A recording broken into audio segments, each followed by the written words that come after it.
ఆయన మాటల్లోనే కాదు ఆయన వేసే స్టెప్పుల్లోనూ ఒక ప్రత్యేకమైన వైబ్ ఉంటుంది. రంగుల పండుగ హోలీ వేళ మేడ్చల్ ఎమ్మెల్యే మల్లారెడ్డి గారు బోయన్పల్లిలోని తన నివాసంలో అసలైన తీన్మార్ హంగామా సృష్టించారు.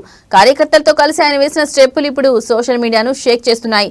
బోయన్పల్లిలోని మల్లారెడ్డి నివాసం కుటుంబ సభ్యులు భారీగా తరలివచ్చిన కార్యకర్తలతో కలిసి హోలీ వేడుకలు. తనదైన మేనరిజంతో తీన్మార్ పాటలకు స్టెప్పులేసిన మల్లారెడ్డి హోలీ అంటే సంతోషం, అందరూ కలిసిమెలిసి ఉండాలి. మల్లారెడ్డి గారు ఎక్కడుంటే అక్కడ జోష్ రెట్టింపు అవుతుంది. ఈ ఏడాది హోలీ వేడుకల్లో ఆయన తనదైన శైలిలో మెరిశారు.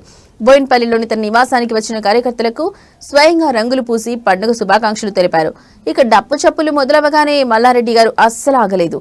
కుర్రాలతో పోటీ పడుతూ ఆయన చేసిన తీన్మార్ స్టెప్పులు చూసి కార్యకర్తలు ఫిదా అయిపోయారు. ఎప్పుడు తన స్పీచ్లతో అలరించే మల్లారెడ్డి ఈసారి తన డాన్స్ తో సోషల్ మీడియాలో వైరల్ అవుతున్నారు.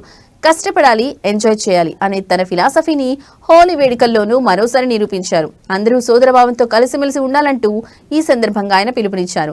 చూసారుగా, వయసుతో సంబంధం లేకుండా తనలోని ఉత్సాహాన్ని అందరికీ పంచుతూ మల్లారెడ్డి గారు చేసిన ఈ హోలీ రచ్చ ఇప్పుడు నెట్టింట హాట్ టాపిక్ గా మారింది.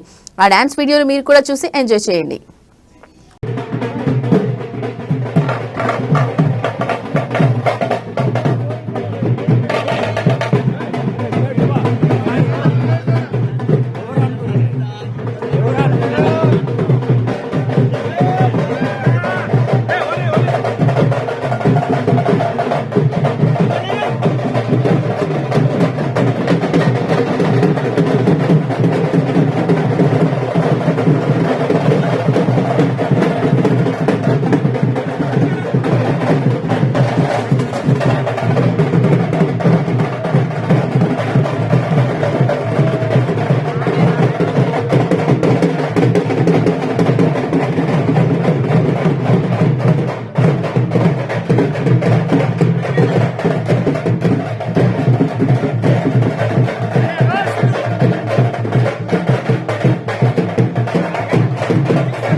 ఇటు